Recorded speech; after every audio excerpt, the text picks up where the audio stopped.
Hello friends, మీ అందరికీ మరోసారి స్వాగతం.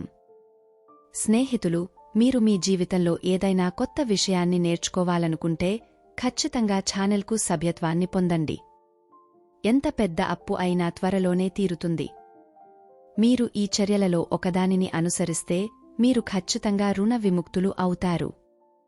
స్నేహితులారా, మీ తలపై అప్పు లేదా అప్పు ఉండటం జీవితాన్ని కష్టతరం చేస్తుంది. రుణరహిత జీవితం సంతోషకరమైన జీవితం.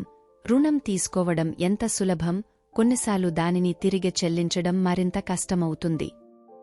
చాలాసార్లు అప్పు తీసుకున్న తర్వాత దానిని తిరిగి చెల్లించడం కష్టంగా మారుతుంది మరియు రుణం చెల్లించడంలో జీవితమంతా ముగుస్తుంది. ఏ వ్యక్తికైనా అప్పు అనేది పెద్ద సమస్య. అప్పుల్లో ఉన్న వ్యక్తి ఎప్పుడూ చింతిస్తూనే ఉంటాడు. అప్పుల కారణంగా అతని కుటుంబం మొత్తం ఇబ్బందులను ఎదుర్కొంటోంది. అప్పుల కారణంగా పరువు నష్టం, ఆర్థిక ఇబ్బందులు, కుటుంబ కలహాలు ఎదుర్కోవాల్సి వస్తుంది. అప్పుల్లో ఉన్న వ్యక్తి తనకు మరియు తన కుటుంబానికి సమస్యగా మారతాడు.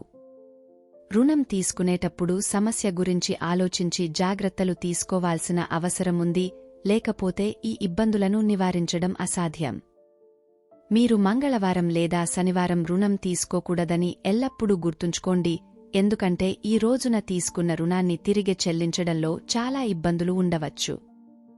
శనివారం తీసుకున్న లోన్ గడువు ఎప్పటికీ ముగయదు. లోన్ కోసం దరఖాస్తు చేయవద్దు లేదా శనివారం రుణ పత్రాలపై సంతకం చేయవద్దు. మేషం, కర్కాటకం, తులారాశి, మకర రాశి వంటి చర లగ్నాల్లో రుణం తీసుకుంటే అది త్వరలోనే తీరిపోతుంది, కాని చర లగ్నంలో అప్పు ఇవ్వకండి. రుణం తీసుకునేటప్పుడు చర లగ్నానికి చెందిన 5వ లేదా 9వ ఇంట్లో ఎటువంటి శుభగ్రహం ఉండకూడదు మరియు 8వ ఇంట్లో ఏదైనా గ్రహణం ఉండకూడదు, లేకపోతే రుణం పెరుగుతూనే ఉంటుంది.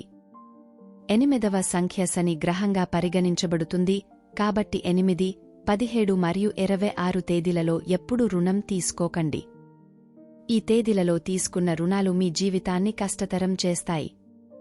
రుణ దరఖాస్తులపై నల్లసిరాతో సంతకం చేయవద్దు, ఇది అశుభకరమైనదిగా పరిగణించబడుతుంది.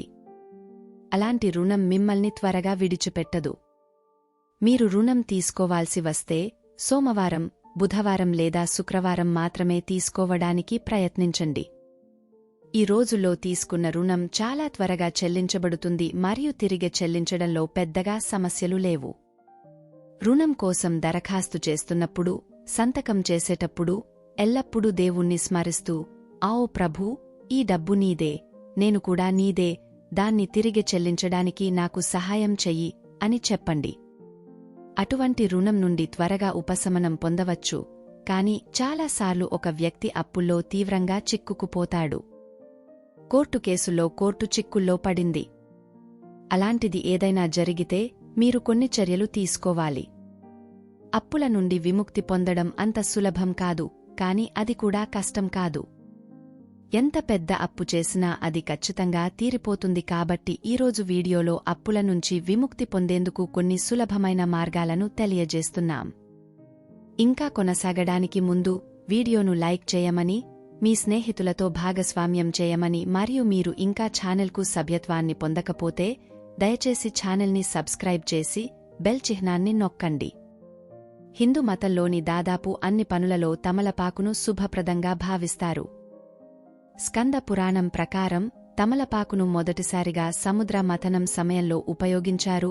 అప్పటి నుండి ఈ ఆకును ప్రతి శుభకార్యంలో ఉపయోగించడం ప్రారంభించారు. పూజతో సహా ఏదైనా శుభకార్యంలో తమలపాకులు ఖచ్చితంగా ఉంటాయి.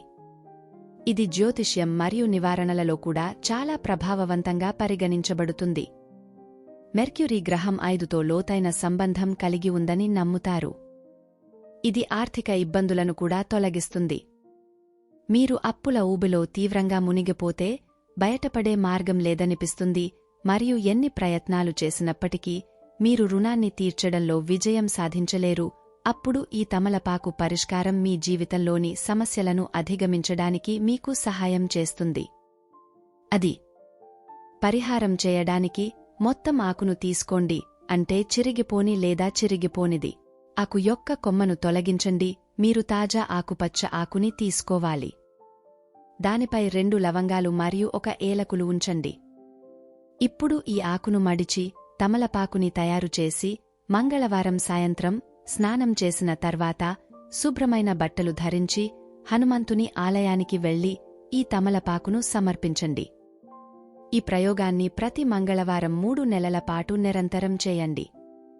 మీరు ఏదైనా మంగళవారం వెళ్లలేకపోతే మీ తరపున మరొకరు దీన్ని చేయవచ్చు. ఈ రోజున తామసిక పదార్థాలను తినవద్దు, స్వచ్ఛతను కాపాడుకోండి. త్వరలో మీరు రుణాన్ని తిరిగి చెల్లించే మార్గాలను చూస్తారు. మీరు సులభంగా రుణ విముక్తులు అవుతారు. గుర్తుంచుకోండి, ఎవరైతే హనుమాన్జీ ఆశ్రయంలోకి వస్తారో హనుమాన్జీ తన పడవను దాటి మీ కష్టాలన్నింటినీ తొలగిస్తాడు. ఇప్పుడు మరొక పరిష్కారం. చాలాసార్లు అప్పు తీసుకున్న తర్వాత కష్టాలు పెరిగే పరిస్థితులు తలెత్తుతాయి. ఆదాయం, వాయిదాలు సరిపోవడం లేదు, సరిపడా డబ్బు రావడం లేదు, పనిలో అడ్డంకులు తగ్గడం లేదు. సంక్షోభం ఉన్నప్పుడు అతను తరచుగా తన స్నేహితులను నలుగురిని వెంట తీసుకువస్తాడు. ఈ సమయంలో ఉద్యోగ, వ్యాపారాలలో సమస్యలు రావడం మొదలవుతుంది. ఎక్కడో ఒకచోట ధనం కూరుకుపోతుంది. శుభకార్యాలలో అడ్డంకులు, బంధువులు వెనుదిరుగుతున్నారు. అన్ని వైపుల నుండి మిమ్మల్ని చుట్టుముట్టినట్లు అనిపిస్తుంది. అటువంటి పరిస్థితిలో చిన్న పరిష్కారం ఉంటుంది. ప్రయత్నించు. ఈ పరిహారం కోసం కూడా మీరు తమలపాకును తీసుకోవాలి. మొత్తం తాజా ఆకుపచ్చ రంగు తమలపాకుని తీసుకోవాలి. కొమ్మను తొలగించండి. ఈ ఆకు యొక్క మృదువైన భాగాన్ని క్రిందికి తిప్పండి మరియు గరుకుగా ఉన్న భాగాన్ని పైకి తిప్పండి. ఆ పొడివైపు 2 లవంగాలు వేసి ఇప్పుడు జాగ్రత్తగా ఈ తమలపాకును 2 చేతుల్లోకి ఎత్తుకుని ప్రవహించే నీటిలో ప్రవహించండి. మీ పనిలో ఎలాంటి ఆటంకాలు వచ్చినా, జీవితంలో ఎలాంటి కష్టాలు వచ్చినా భగవంతుడిని ముకుళిత హస్తాలతో ప్రార్థించండి. దాని విషయానికొస్తే అది ఈ తమలపాకుతో ప్రవహించాలి. ఆ ప్రవహించే నీరు మీ సమస్యలన్నింటినీ తనంతట తానే దూరం చేస్తుంది. త్వరలో సమస్యలు తొలగపోతాయి. మీరు పనిలో విజయం సాధించడం ప్రారంభిస్తారు. ప్రతి సంక్షోభం నుండి బయటపడే మార్గం కనిపించడం ప్రారంభమవుతుంది. ఇది చాలా ప్రభావవంతమైన పరిష్కారం. ఖచ్చితంగా రాజ్మా ప్రయత్నించండి. మరియు నవరాత్రి సమయంలో మీరు చేయగలిగే మరో పరిష్కారం. మీ రుణం పెరుగుతుంటే నవరాత్రులలో వీలైనన్ని రోజులు ప్రతిరోజూ తమలపాకుపై హ్రీం అని వ్రాసి మా దుర్గకు సమర్పించండి. నవమి రోజున తమలపాకులను మీ భద్రంగా ఉంచి ఆయనకు చిన్న పరిష్కారం చెప్పండి. మీ తరపున మీరు లేదా మీ కుటుంబ సభ్యులు లేదా ఒక మహిళా సభ్యుడు కూడా దీన్ని చేయవచ్చు. కాని మహిళలు హనుమాన్ జీని తాకకూడదు. రుణ విముక్తి కోసం మంగళవారం రాత్రి చిన్న పరిహారం చేస్తారు. ఈ రోజు ఉప్పు తినకండి. మీరు రాతి ఉప్పు తినవచ్చు. ఈ రోజున వెల్లుల్లి, ఉల్లిపాయలు లేని ఆహారాన్ని తినండి. రాత్రి స్నానం చేసిన తర్వాత మీరు 11 నుండి 1 గంటల మధ్య ఈ పరిహారం చేయాలి. రాత్రిపూట శాంతి నెలకొంటుంది మరియు మీరు దేవునితో సులభంగా కనెక్ట్ అవ్వగలుగుతారు. ఇంట్లో మీరు హనుమాన్జీ ముందు పీదంపై కూర్చుని దీపం వెలిగించి హనుమాన్జీకి ఎర్రటి పువ్వులు సమర్పించి ఆపై హనుమాన్ చాలీసాను 11 సార్లు పఠించాలి. మీరు ఈ ప్రయోగాన్ని కనీసం 11 మంగళవారాలు క్రమం తప్పకుండా చేయాలి. మీరు త్వరలో రుణ విముక్తి పొందుతారు. మీరు ఈ పరిహారం వారానికి ఒకసారి 11 వారాల పాటు చేయాలి మరియు రాత్రి 11 నుండి ఉదయం 1 గంటల మధ్య మాత్రమే చేయాలి. మీరు వీలైనంత త్వరగా రుణ విముక్తి పొందుతారు. మంగళవారం నాడు పురుషులు దక్షిణాభముఖంగా ఉన్న హనుమంతునికి వెన్నెముక సమర్పించి, స్త్రీలు ఎర్రని పువ్వులు సమర్పించి, ఇంట్లో ఉదయం, సాయంత్రం 3 సార్లు శంఖమూది రుణ విముక్తి కోసం భగవంతుడిని ప్రార్థించాలి. ఒక సాధారణ కాని చాలా ప్రభావవంతమైన పరిష్కారం. మీరు రుణం నుండి ఉపశమనం పొందడానికి కొన్ని ఇతర చర్యలు కూడా చేయవచ్చు. మీరు రుణ మోచక్ మంగళ్ స్తోత్రాన్ని పఠిస్తే లేదా కనకధార స్తోత్రాన్ని క్రమం తప్పకుండా పఠిస్తే మీరు కూడా రుణ విముక్తి పొందుతారు. అప్పుల బాధలు మిమ్మల్ని బాధించవు. పరిష్కారంతో పాటు కష్టపడి పనిచేయడం మరియు క్రమబద్ధత రుణాన్ని చెల్లించడంలో చాలా సహాయపడుతుంది. మీరు మీ రుణాన్ని మంగళవారం నాడు చెల్లించడానికి ప్రయత్నించాలి, కొంచెం కూడా. మీరు అప్పును క్రమంగా మరియు క్రమంగా తిరిగి చెల్లిస్తూ ఉంటే అది సులభం అవుతుంది. అది చిన్న మొత్తమే అయినా రుణం చెల్లించడానికి లేదా తిరిగి చెల్లించడానికి పక్కన పెట్టండి. త్వరలో రుణమాఫీ అవుతుంది. నేటికి అంతే.